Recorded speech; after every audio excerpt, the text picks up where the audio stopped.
Do you believe the administration has the authority to subvert appropriations law to freeze and terminate congressional funding? Of course, the president is within his authority. Ma'am, this is my time. Thank you so much. Do you believe that the Constitution grants everyone in our country the right to due process, including non-citizens? The administration has the authority to. Ma'am, I'm looking for a yes or no question. Yes or no. Do you believe the Constitution? Yes, ma'am. Do you, we have not conducted in claiming any my time, Mr. Chairman? Time is yours. Okay. Secretary Noem, I'm just looking for a yes or no here. Do you believe the Constitution guarantees due process to everyone in America? Due process is exactly what this Congress lays out. Yes or no? Okay, and ma'am, I'll take that as a no. Do you believe that the U.S. government has the authority to deport American citizens? No, and we are not deporting U.S. citizens. I'm so happy to hear that you do not believe that the law gives you that authority.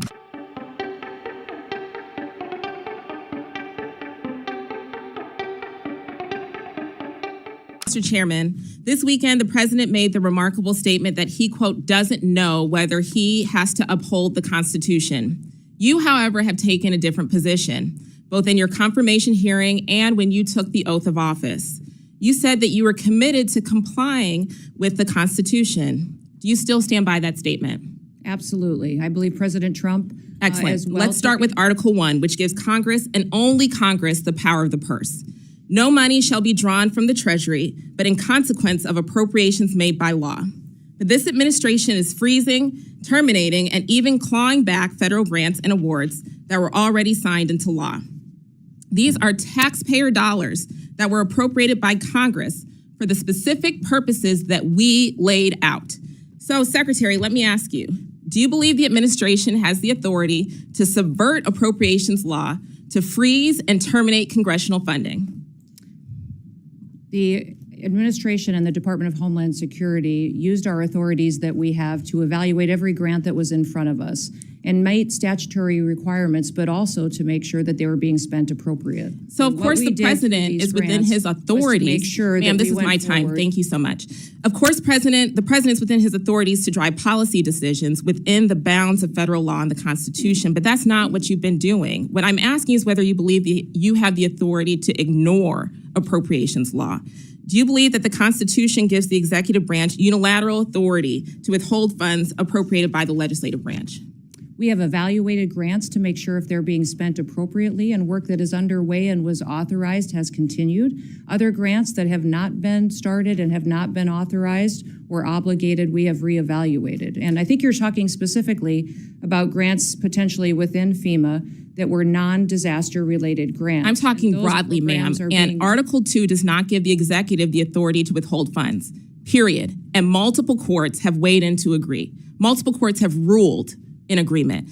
Congress controls the power of the purse. That is a fact. That's not a question. That is a fact. And so if the president disagrees with certain spending, Congress passed the Impoundment Act to create a legal process to seek rescissions, and we expect him to follow the law.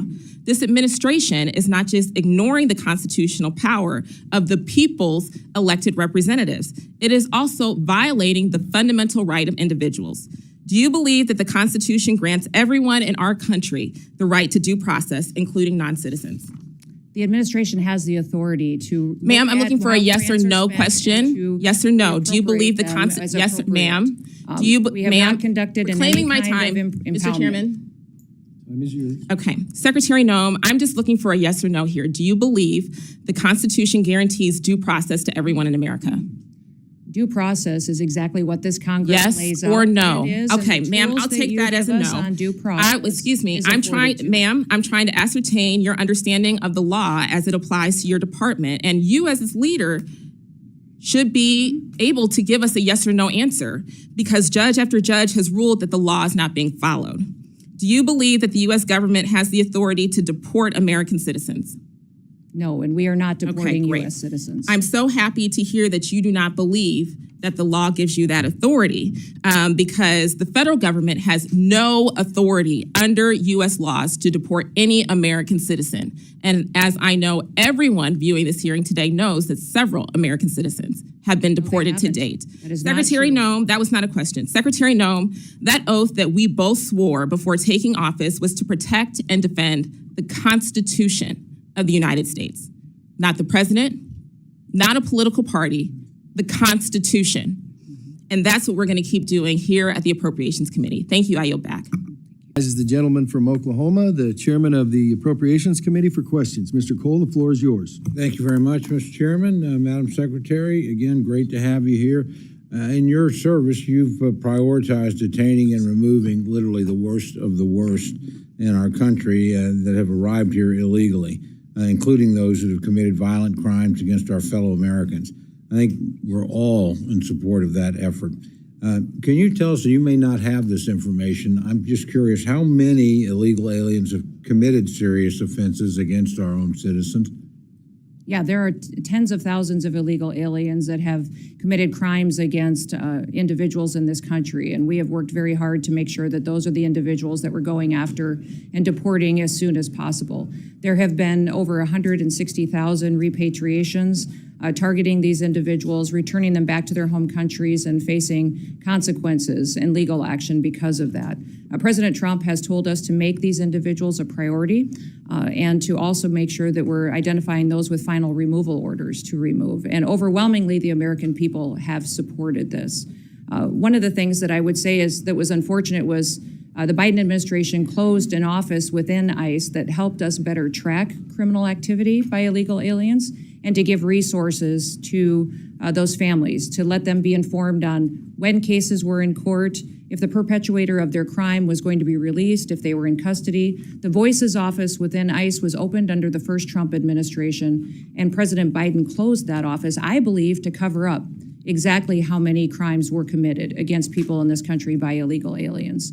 We have reopened that office. We believe that that data would be helpful, and they're continuing to work with people who have been victims of illegal crimes and illegal alien activity in this country. But those data and that information, I don't think we'll ever truly know how much crime was committed and how many were committed against American citizens because the Biden administration refused to track those victims and those crimes as they were perpetuated. Well, I commend you for reopening the office. Let me just as a quick follow-up ask you, and again, this may be information that is not readily available, but I'm curious if we know how many illegal aliens have actually currently have final orders for removal from an immigration judge, and we just haven't had an opportunity to execute those orders.